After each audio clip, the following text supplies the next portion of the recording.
Alhamdulillah nahmaduhu wa nasta'inuhu wa nastaghfiruh wa na'udzu billahi min syururi anfusina wa min sayyiati a'malina may yahdihillahu fala mudhillalah wa may yudlilhu fala hadiyalah. Asyhadu an la ilaha illallah wahdahu la syarikalah wa asyhadu anna Muhammadan abduhu wa rasuluhu la nabiyya wa la rasula ba'dah. Qala Allah ta'ala fi kitabihil karim wa huwa asdaqul qailin wa dzakir fa inna dzikra tanfa'ul mu'minin. Wa sallallahu ala sayyidina Muhammad wa ala alihi wa ashabihi wa man tabi'ahum bi ihsanin ila yaumil qiyamah, amma ba'd. Baiklah, kepada panitia jazakumullah ahsanal jazak karena telah istilahnya mengerahkan segenap kemampuan, segenap pikiran ya untuk membuat acara yang meskipun sederhana tapi insya Allah penuh barokah. Ini agak batuk, bagian ngombe es teh jumbo karena panas berhari-hari. Kemudian juga kepada para santri yang semoga antum semuanya dimudahkan oleh Allah Subhanahu wa Ta'ala untuk meniti kehidupan ini, urusan-urusan antum dilancarkan, kehidupan antum nantinya dimudahkan oleh Allah Subhanahu wa Ta'ala.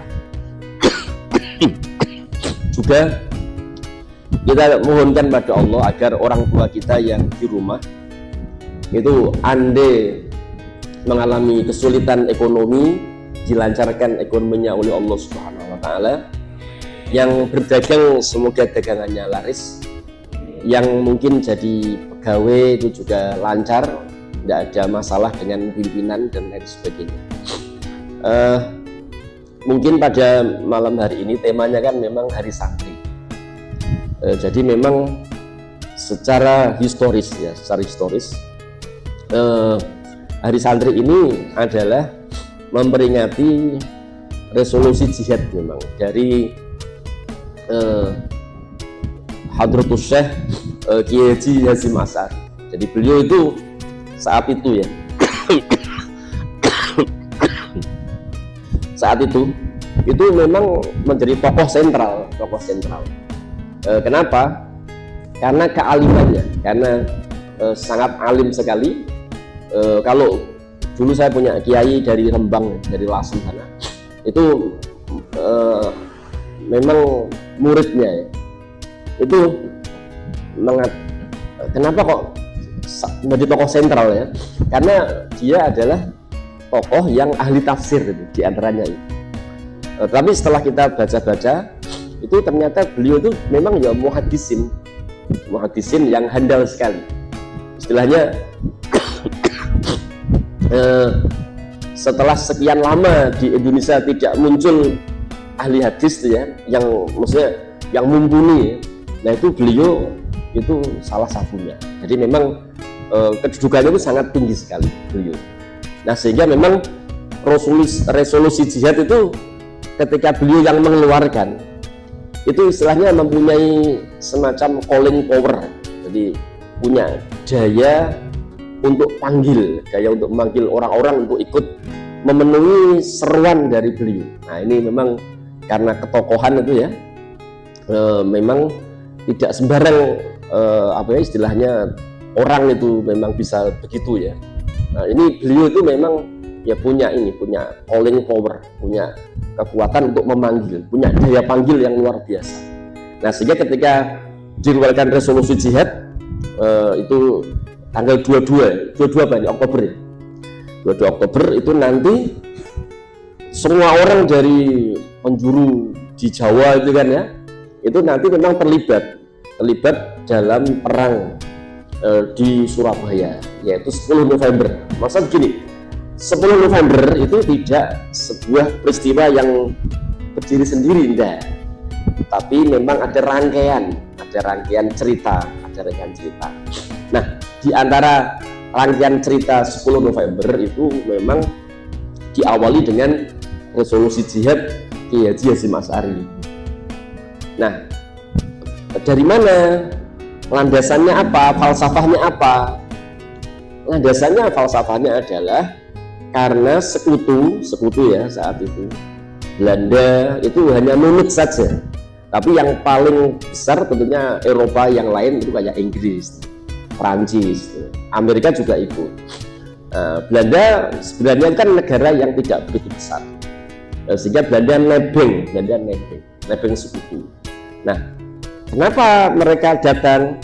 Karena semacam tidak setuju, tidak rela kalau Indonesia itu merdeka, itu enggak rela. Jadi kayak mau diambil lagi kemerdekaannya oleh sekutu begitu. Nah, maka orang-orang kita di Nusantara yang saat itu euforia ya, mengusir penjajahan Jepang, sebelumnya Belanda, maka semangatnya itu memang membara. Nah, maka resolusi jihad itu kayak ketemu sama semangat yang membara dari masyarakat saat itu ya, untuk mempertahankan kemerdekaan. Namun sekali lagi ya, tidak sembarang orang memang ya yang itu istilahnya mempunyai kekuatan memanggil kayak beliau, itu enggak sembarang orang. Nah, sehingga dalam hal ini memang 10 November itu, peristiwa 10 November itu tidak bisa dilepaskan dengan resolusi jihad 22 Oktober. Ini kan Oktober kan ya, 22 Oktober, setelah Oktober November, begitu ya, bisa memahami ya. Jadi awalnya resolusi jihad dulu, kemudian peristiwa 10 November. Nah, resolusi jihad itu beliau mengeluarkan fatwa tentang wajibnya jihad melawan sekutu. Nah, fatwa itu disambut oleh fatwa itu disambut oleh semua santri-santri yang ada di Jawa, termasuk santri-santri yang tidak NU itu juga menyambut. Sebab apa? Sebab ini adalah hukum syariat yang dipahami betul oleh santri-santri saat itu. Kayak seperti di Solo kan ya, di Solo itu memang istilahnya saat itu ya, memang NU tidak dominan. Tetapi yang banyak itu laskar-laskar, memang banyak sekali. Di antara laskar Hizbullah gitu, terkenal sekali saat itu. Nah, itu juga menyambut resolusi jihad yang dikeluarkan oleh Kiai Haji Hasyim Asy'ari, ya gitu. Karena apa? Karena memang maudu'nya, topiknya itu betul gitu. Memang wajib bagi kaum muslimin untuk melawan penjajahan. Karena apa? Karena siapa yang terbunuh mempertahankan hartanya, dia syahid. Siapa yang terbunuh mempertahankan kehormatannya, dia syahid. Siapa yang terbunuh mempertahankan hartanya, dia syahid. Nah, ini memenuhi kriteria itu. Nah, sehingga memang ini sambutan dari kaum muslimin di seluruh Jawa itu sangat besar sekali atas resolusi jihad. Nah, jadi seperti itu. Nah, jadi memang dari sini ya, itu ada beberapa poin yang penting sekali. Pertama, memang para santri itu adalah orang yang bisa di sebalik tembok. Jadi para santri itu begitu. Jadi para santri itu tidak sembarang orang ya. Tapi para santri itu adalah orang yang bisa melihat di sebalik tembok. Tapi dengan basirohnya, dengan mata hatinya, dengan mata batinnya. Itu para santri itu harusnya begitu memang. Bagaimana bisa seperti itu? Ya dengan, kalau bahasa Jawa itu banyak tirakat. Tirakat itu apa? Maksudnya ya adalah, itu bahasa Jawa ya. Tirakat itu maksudnya adalah seperti yang ada dalam sebuah riwayat, kan ya, bahwa amal yang paling Allah cintai itu adalah yang wajib.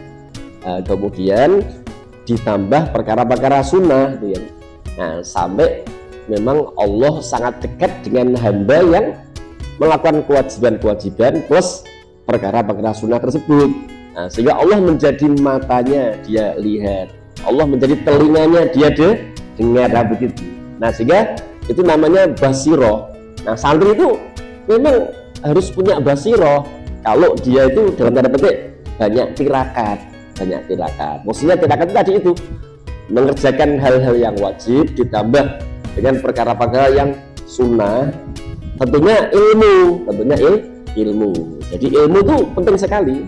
Kalau orang misalnya banyak ibadah tapi nggak berilmu itu kan repotnya begini, nanti ibadahnya nggak sah.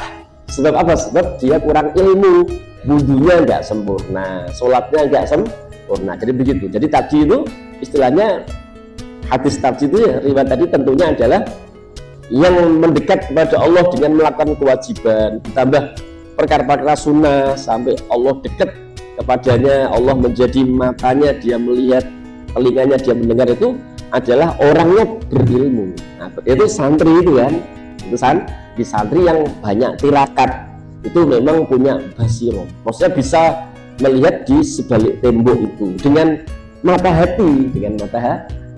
Nah, sehingga ini memang ketemu dengan resolusi jihad Hazim Asy'ari. Nah, sehingga santri semuanya saat itu istilahnya menyambut resolusi jihad Hazim Asy'ari dan meletuslah peristiwa 10 November. Nah, gitu. Jadi memang itu santri itu memang punya peran yang sangat penting. Saya contohkan lagi ya.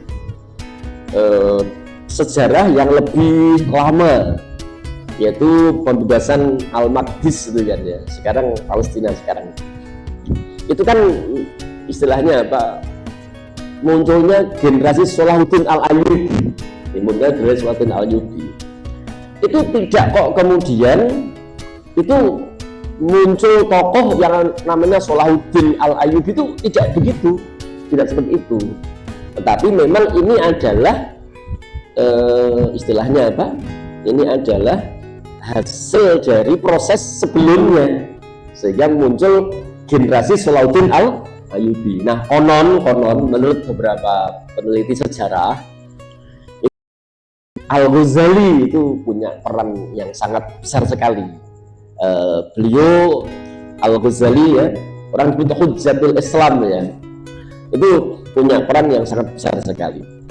Beliau itu misalnya ya tadi itu karena punya basiroh itu kan ya, dia itu bisa membaca memang kekalahan selama ini dari penakluk yang menguasai dunia Islam itu memang diantaranya itu kaum muslimin ya saat itu masih, kalau bahas sekarang itu sektarian.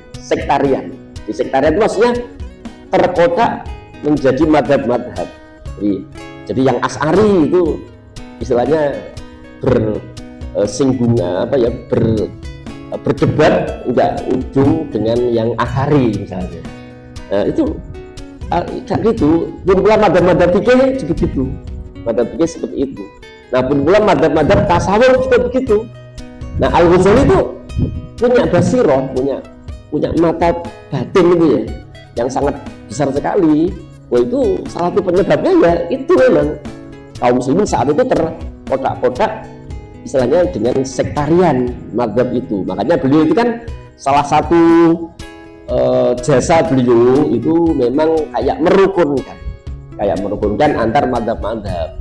Nah, sehingga murid-muridnya juga diseru untuk seperti itu, membawa pemikiran Al-Ghazali.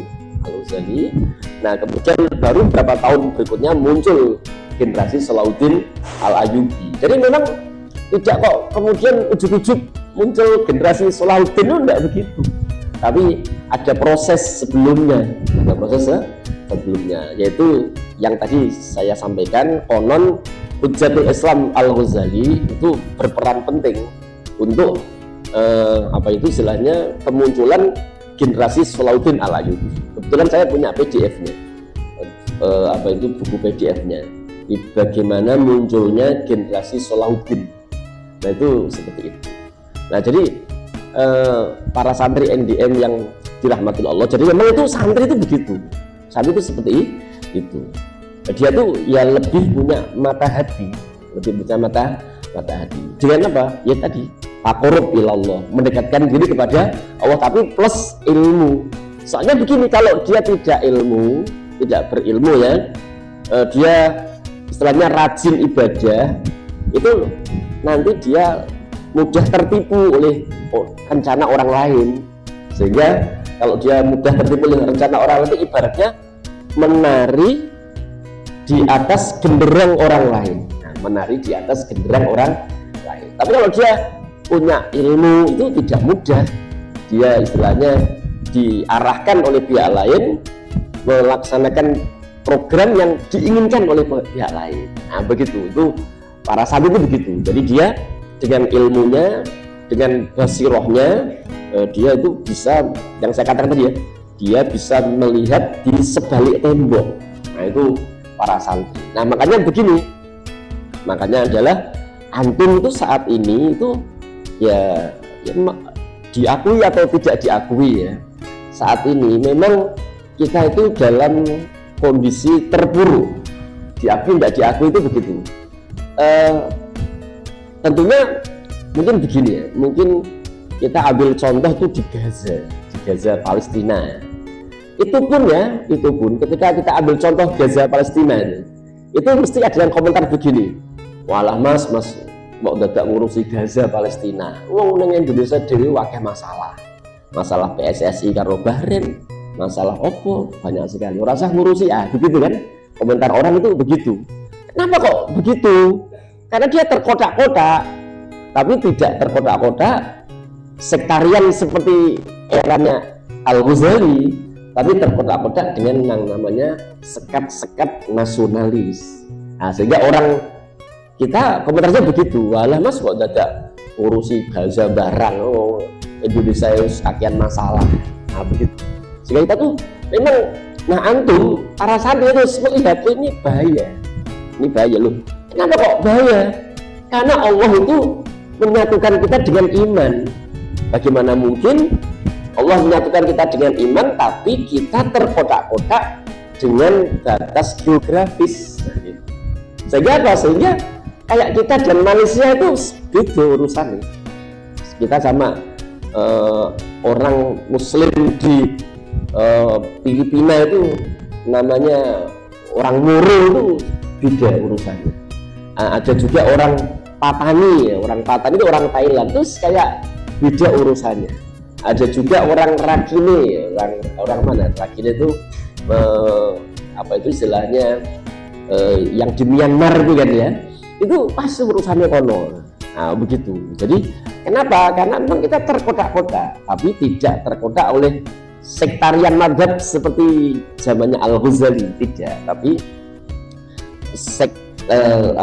terkotak sekat nasionalis sempit sekarang ini. Nah, itu juga yang saat ini, tadi kan ceritanya Gaza ya, Gaza itu juga yang istilahnya apa? Sekarang menerpa saudara-saudara kita di Arab. Sehingga apa? Sehingga memang mereka itu urusannya wong Palestina. Nah, urusannya wong Palestina. Sehingga apa? Sehingga masing-masing negara di sekitar Palestina itu dia rata-rata mementingkan kepentingannya sendiri-sendiri. Jadi kayak Saudi tidak bergerak, Mesir tidak bergerak, dan yang diharapkan yang paling dekat dengan Gaza itu Yordania sama Mesir. Tapi kalau kita perhatikan ini ya, kalau antum lihat itu malah orang Mesir membangun tembok, sehingga malah orang Gaza ya mau ke Mesir tertahan oleh tembok itu. Nah, kenapa kok begitu? Karena kena sekat. Seakan-akan ini sekat apa itu istilahnya yang memisahkan antara antara Mesir sama Palestina. Dan anehnya lagi ya, ketika membangun tembok begitu, itu anehnya lagi ya, itu ada ulama Al-Azhar yang membolehkan. Itu anehnya lagi itu begitu. Banyak ada ulama lain yang namanya Abdullah Al-Mas'ari itu mengecam betul ulama Al-Azhar tersebut. Dikecam itu Tauhid Al-Azhar kayak begitu, karena tidak masuk akal. bagaimana mungkin orang Islam sesama Muslim tapi kok malah membangun tembok yang memenjarakan saudaranya di Gaza sehingga mudah dihabisin oleh orang entitas Yahudi. Itu kan nggak masuk akal. Nah, para santri tidaknya bisa melihat persoalan ini. Namanya santri itu dengan ilmunya, dengan basirahnya, sehingga kalau antum itu punya ilmu yang bagus, punya basirah yang bagus, itu memang akan menjadikan mereka, maksudnya yang ingin menimpakan keburukan di tengah kaum muslimin itu akan terhambat, Oleh karena itu, yang mereka lakukan itu adalah memang kayak mengacaukan pemahaman. Nah, para santri itu tidak boleh terpengaruh oleh paham-paham yang kacau, itu tidak dibolehkan. Karena apa?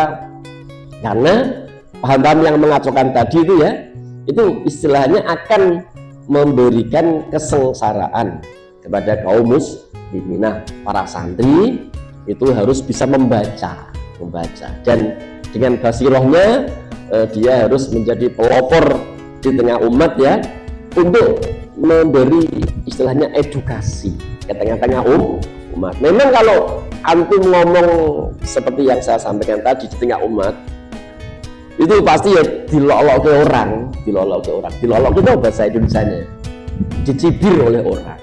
Ngosok ngomong. Itu begitu memang. Jadi makanya kalau kita lihat ustadz-ustadz kita yang levelnya nasional, kalau yang kayak begini itu, kalau kita perhatikan misalnya dia punya Instagram, punya apa aja di-banned. Sebab apa? Sebab bagi mereka itu kayak membahayakan. Nah, jadi itu yang terjadi. Nah, para santri itu harus bisa istilahnya harus bisa satu chemistry dengan siapa? Al-Ghazali, Hujjatul Islam, bisa satu chemistry dengan Hazim Asy'ari, begitu, yang memang tidak berpikir itu sektarian itu enggak, tapi berpikir itu memang makro.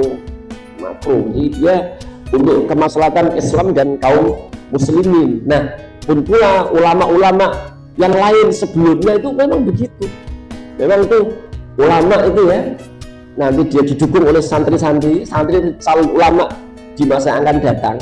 Itu memang menjadi tokoh-tokoh sentral dalam misalnya pembebasan kaum muslimin dari segala hal yang itu membuat madorot untuk kaum muslimin. Tadi contoh lagi misalnya ada Sultanul Aulia itu Al-Iz Ibnu Abdissalam, itu juga sama, juga begitu. Nah itu namanya ulama amilin, ulama yang memang mengamalkan ilmunya, bukan malah ulama yang itu kayak memberi stempel pada pihak-pihak lain yang merugikan. Enggak begitu, itu namanya bukan ulama amilin. Kalau istilah Imam Al-Ghazali adalah bukan ulama yang bukan ulama, tapi betul-betul ulama yang mukhlis yang betul-betul memang mencintai umatnya. Nah, para santri NDN yang dirahmati Allah Subhanahu wa taala itu gambaran peran santri, ulama, tanggung jawab mereka terhadap situasi keadaan itu seperti apa, itu tadi sekilas saya menyampaikan. Nah, sekarang yang kedua itu adalah persoalan yang memang itu real terjadi di tengah-tengah kita.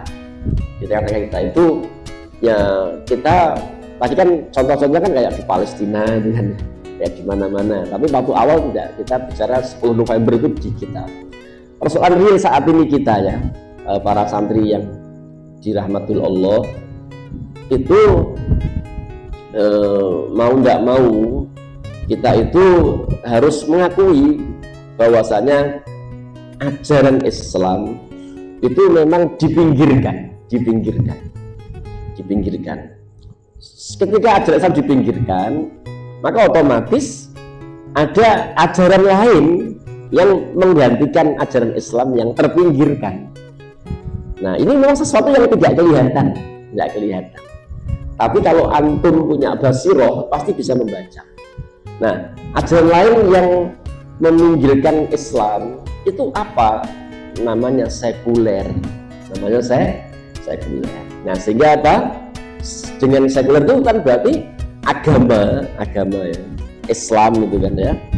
Itu hanya berperan di misalnya sholat saja, hanya di puasa saja. Adapun dalam hal kemasyarakatan, kenegaraan itu tidak boleh muncul. Kalau muncul itu mesti diserang rame-rame. Misalnya begini, nyerangnya begini, loh, kita itu bukan negara agama, itu mesti begitu. Jadi kalau misalnya ada yang memperjuangkan agar Islam itu tidak terpinggirkan tapi diterapkan, itu mesti serangan terhadap orang-orang yang menyerukan seperti itu kencang sekali. Ya, contohnya tadi itu, loh, negara kita itu bukan negara agama, kita itu adalah negara ya saat ini itu berarti itu sebenarnya pahamnya sekuler. Nah, ada yang mengatakan demikian, kitab konstitusi itu di atas kitab suci. Konstitusi itu di atas kitab suci. Nah, itu namanya pikiran-pikiran. Memang tidak kelihatan pikiran itu, tapi pikiran itu meskipun tidak kelihatan, tapi dia akan mempengaruhi aktivitas, mempengaruhi amal. Jadi amal orang, aktivitas orang itu sangat dipengaruhi oleh pikirannya. Jadi kalau orang itu pikirannya sekuler, maka amalnya, aktivitasnya akan sekuler, akan menjauhkan agama dari kehidupan. Sebab pikirannya sekuler. Contohnya gini ya. Contohnya itu beberapa hari yang lalu kan ada 17-an Agustus kan. Karena istilahnya ada paskibraka. Nah, kemudian ketua BPIP ya, saya namanya lupa sampai karena nggak seneng sampai namanya nggak tak iling-iling. Nah, ketua BPIP mengatakan ini petugas paskibra itu istilahnya nggak boleh pakai kerudung ya. Kenapa kok begitu? Karena dia kan punya kewenangan. Terus dia akhirnya membuat keputusan begitu. Nah, kenapa kok dia keputusan begitu? Karena orangnya sekuler. Sekuler. Jadi itu dia ketika istilahnya membuat keputusan begitu itu saya diajak rembukan, saya diajak rapat. Tentunya adalah orang-orang yang setipe, orang-orang yang sejenis. Makanya kalau kita istilahnya telusuri ketua BPIP itu sebelum memutuskan itu memang dia kayak semacam rapat dengan orang namanya Sumanto Al-Qurtubi. Iya memang begitu. Jadi dia itu sama Sumanto Al-Qurtubi itu podo sekuler. Nah, ketika orang-orang sekuler istilahnya ketemu, dia punya kewenangan, ya ketua BPIP punya kewenangan, maka dia punya pikiran kan ya, punya pikiran dan punya kewenangan, maka pikirannya mempengaruhi kebijakannya. Nah, sehingga apa? Sehingga tadi itu petugas paskibra itu tidak boleh pakai jilbab. Nah, begitu. Nah, ini saya hanya menerangkan bahwa aktivitas orang itu memang dipengaruhi oleh pikirannya. Nah, sekarang itu yang berkembang, yang dominan itu memang pikiran yang menjauhkan agama dari ranah sosial, politik, itu dijauhkan. Di agama itu hanya sholat toh, hanya poso toh. Sehingga kalau misalnya nek gur poso toh, nek gur sholat toh, mereka ya akan dihitung ora apa-apa nek gur sholat toh, poso toh, nek perlu ya dikai dana, nek perlu ya masjidnya dibangun ke, tapi ingat ya mau nggo sholat tapi gue rainto misalnya agama kok dibawa-bawa urusan kehidupan real itu nggak boleh. Nah itu namanya sekuler. Jadi memang pikiran itu mempengaruhi namanya aktivitas. Nah itu namanya aktivitas. Antum yang punya pikiran begini, saya punya pikiran antum tuh tidak membaca sekitar, nggak baca sekitar nih, kanan kiri antum nggak lihat. Pokoknya antum merasa nengkene aman-aman, padahal antum kan nggak sendirian. Antum misalnya ada kanan kiri itu kan ada orang banyak kan, ada banyak orang. Nah antum tapi nggak punya pikiran bahwa nek bengi-bengi geludakan ganggu kanan kiri, nggak kepikiran. Sejak antum sak-sae wah begini geludakan macam-macam kok gue komplain. Nah kan begitu. Kenapa kok begitu? Karena antum nggak paham.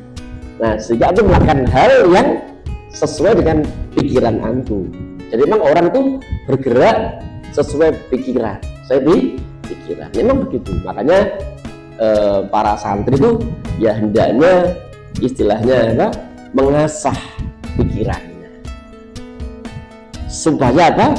Pikirannya adalah ke arah yang Allah Rasulnya ridhoi. Nah begitu, ke arah yang Allah Rasulnya ridhoi. Nah kalau dia sudah di pikiran saja itu sudah punya mindset, ya, punya pikiran, oh saya harus melakukan hal yang Allah Rasulnya ridhoi, maka otomatis akan melakukan aktivitas yang apa? Yang ingin menarik keridhaan Allah dan Rasul. Nah pun pula ketika antum sekarang tuh melihat sekularisasi yang luar biasa besar di negeri ini, gitu ya, di negeri ini itu antum sebagai santri itu harus memahami, oh ini musuh utama itu ini sekularisasi. Jadi orang itu kayak bebas itu loh dalam urusan sosial kemasyarakat itu kayak bebas. Itu ada konten-konten anak-anak SMP ya. Jadi anak SMP itu kayak membuat konten-konten. Pada SMP membuat konten-konten naudzubillah min dzalik ya.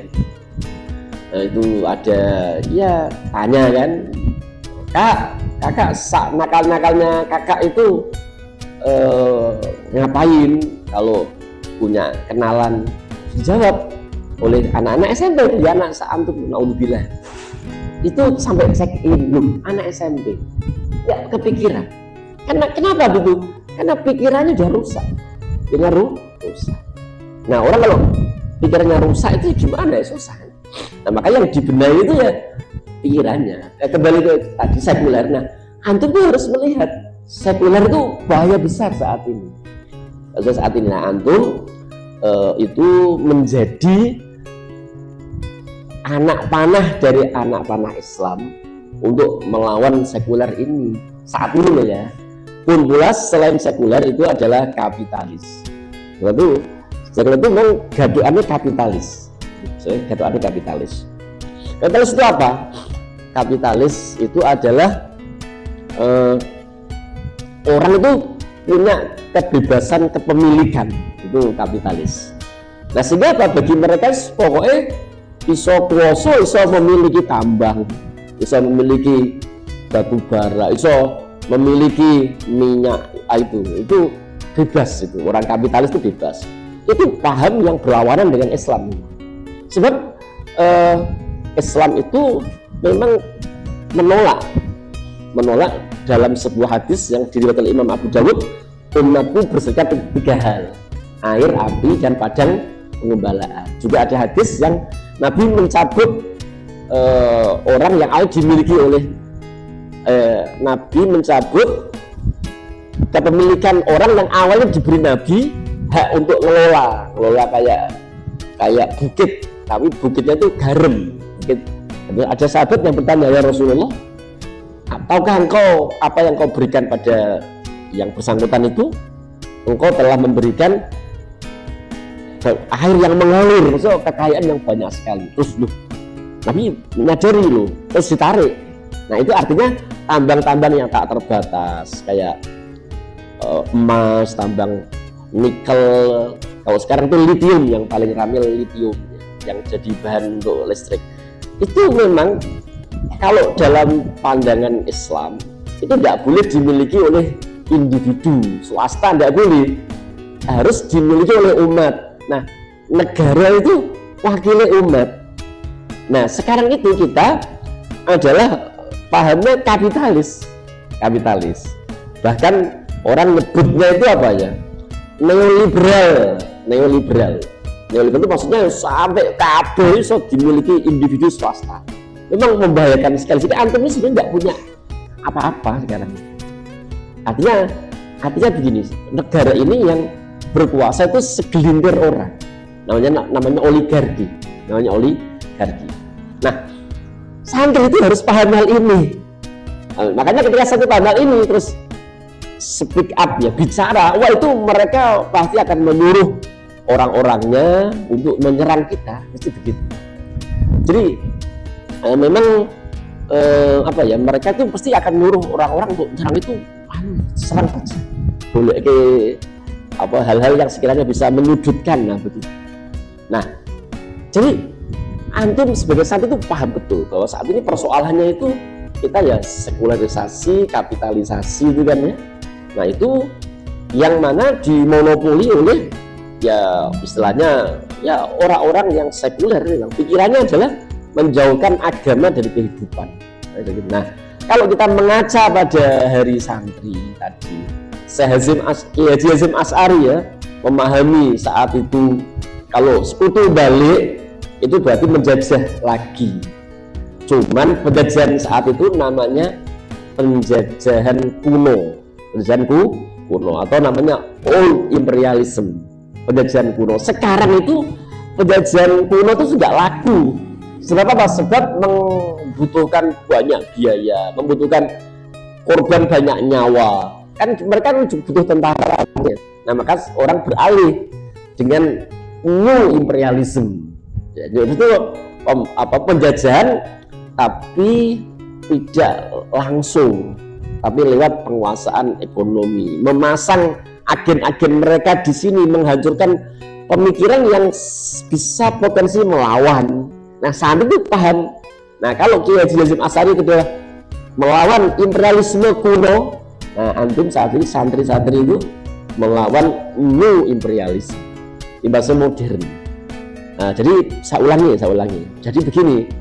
Jadi dulu itu orang paham imperialisme itu berkembang, tapi kemudian ada perlawanan yang gencar sekali.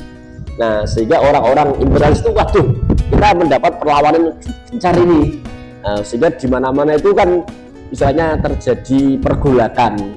Nah sehingga mau tidak mau mereka udahlah menyerah, dimerdekakan gitu loh. Tapi nah ada tapinya, memerdekakan tapi nanti dikuasai dari aspek yang lain, ekonomi biasanya begitu. Makanya dan dikuasai dengan cara memasang agennya, itu pun begitu caranya. Nah itulah namanya new imperialism. Nah dulu orang itu old imperialism, kemudian beralih ke new imperialism. Tapi setelah Soviet kalah sama Amerika di Perang Dingin, itu orang kembali lagi ke old imperialism, yaitu dengan didudukinya Afghanistan oleh Amerika. Dan sekarang itu nampak sekali Israel itu kan alatnya Amerika untuk membuat kekacauan di dunia Arab dan di dunia Islam. Nah itu namanya sekarang sudah balik lagi digabungkan dengan new imperialism sama maksudnya imperialisme baru sama imperialisme kuno. Nah itu. Nah, tapi untuk konteks Indonesia itu adalah imperialisme baru. Tapi kalau sekarang di Arab itu dua-duanya berjalan. New imperialisme dijalankan, old imperialisme dijalankan. Makanya ada serangan itu. Serangan itu menggabungkan dua-duanya. Nah itu yang. Nah para santri harus paham itu. Jadi kalau antum tidak punya wawasan global ya, global itu maksudnya gini. antum mau belajar toharoh tok ya, terus akamu sholat tok ya, terus siam tok, haji tok, muamalah hanya istilahnya apa yang mikro, wah itu ya nanti antum repot. Nah, jadi tidak boleh begitu, tapi harus lebih apa ya, ngerti wawasan globalnya.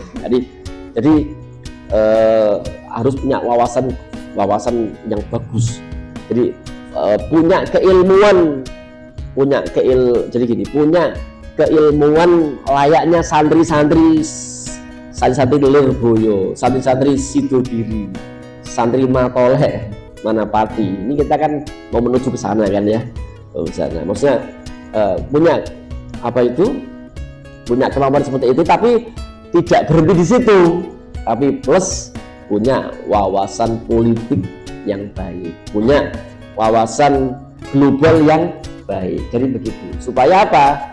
Supaya nanti istilahnya kita itu menjadi apa ya, mata air umat, menjadi uyunul ummah itu begitu memang. Jadi dua-duanya, maksudnya ya belajar ilmu sakofah yang nanti kayak di KMI itu ya, izin PDF-nya terkendala ya, dianalisa oleh orang Salatiga itu karena mungkin dianggap kurang moderat gitu, sehingga belum dapat izin. Tapi ini lain lagi. Nah, kitab kuning itu kita bisa baca, bisa memahami, tapi di saat yang sama juga ngerti tentang perputaran dunia saat ini. Jadi tidak canggung. Saya tuh tahu kok aku masalahku kok ruwet kayak gini gimana. Sebenarnya kan dampak misalnya gini, antum punya tetangga tetangganya terjerat pinjol misalkan, pinjaman online, itu kan gara-gara kapitalisme yang berkembang. Antum punya tetangga, ngerti tetangganya itu ya istilahnya perempuan meteng misalkan, itu sebab apa ya, sekuler itu. Nah antum paham itu loh, ini karena kebijakannya gimana. Oh, sekolah laki-laki perempuan campur gitu kan ya, dibuatkan taman-taman orang bebas ya. Di Solo kan luar biasa gitu, ada taman-taman banyak sekali, dari tempat Manahan sampai sini tuh orang tuh duduk-duduk laki perempuan tuh. Loh kalau kayak begitu mau nggak meteng gitu kan, begitu itu kan ada sekuler itu. Nah antum santri harus paham itu, bukan malah terpengaruh kawan juga. Jadi jangan sampai terpengaruh, antum sebagai santri terpengaruh. Santri itu mempengaruhi, bukan terpengaruh. Santri itu terpengaruh, santri itu mempengaruhi. Santri itu mewarnai, bukan malah diwarnai. Lu santri kok diwarnai? Santri itu mewarnai. Ya, bisa memahami ya? Santri itu mewarnai, bukan diwarnai. Nah, kira-kira begitu. Sudah jam berapa ini? 9:05. Ya, alhamdulillah. Jadi gitu ya. Ya, di santri itu saya sampaikan tadi, antum sebagai santri punya tanggung jawab memang. Tanggung jawab bisa saja untuk ya kemaslahatan masyarakat dunia ini, dan masyarakat lokal kita dan masyarakat regional kita itu punya tanggung jawab. Nah, baik itu saya kembalikan pada moderator.